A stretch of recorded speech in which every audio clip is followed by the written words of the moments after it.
the idea of me seeing it before it happens, that's proof of concept and it's proof of understanding. Okay, so I'm the author of this algorithm, so I can operate in it very efficiently. You, as a student of mine, you have to understand my language first.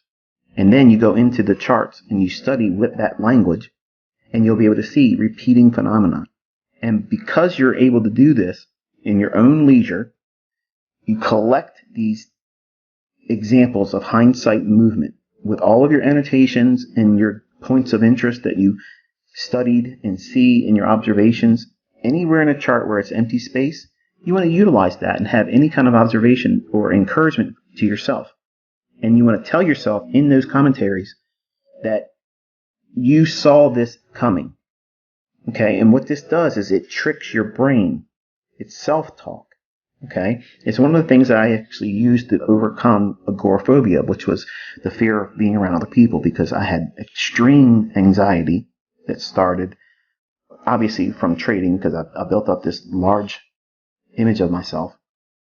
And in 2001, all that stuff happened. Okay, and I was afraid of a lot of things, and I had serious anxiety attacks, panic attacks that would come on out of nowhere. The coping skills that I learned to deal with generalized anxiety, I found that were very useful in teaching my students. And it was simply by taking positive self-talk, placing that into your backtesting, where you're note-taking, you're, by all face value of it, you're lying to yourself in these posts in your backtesting. So in your study journal, only you are seeing it. But you're tricking your brain and your subconscious because you're writing it out in your own words. You're studying it, you're looking at it. Your subconscious is retaining the image, but it's also retaining what you're saying in it. So when you come back to it at the end of the week or the previous week's backtesting log journals, you read them. And when you read them to yourself, you're reading your own words saying, I saw this setting up where this was likely to drop down here, and I was expecting this turn here because of the fair value gap. And I wanted to see this displacement, and it occurred just like I was expecting. And it comes back down in and allows me an opportunity to go long. Then I expected the market to move aggressively away from this area and start working towards these short-term highs.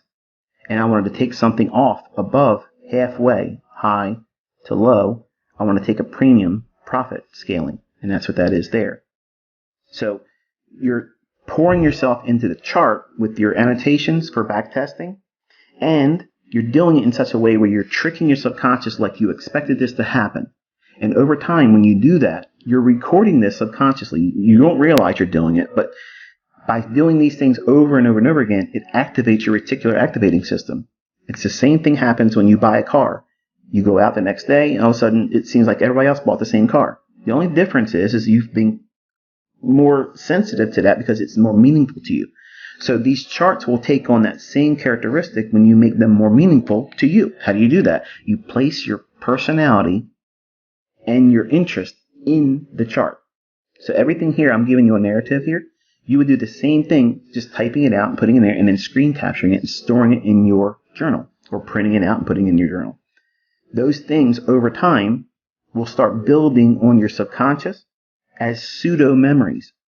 So critics that hear me say this are going to be like, oh, this fraud's telling you to lie to yourself. I'm being honest. You are lying in the chart when you do your annotations for study purposes.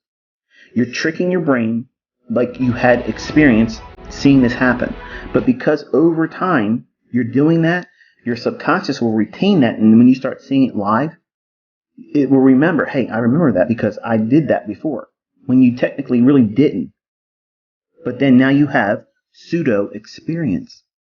It sounds strange, like it couldn't possibly work like this, but it does. Our brains are extremely intricate. They're very powerful, but they can be short-circuited a little bit and used in an advantageous way of studying. And this is one way I teach my students in mentorship. And this is what I'm trying to suggest that you do for your backtesting. All you have to do is look at old moves, study them, annotate your chart.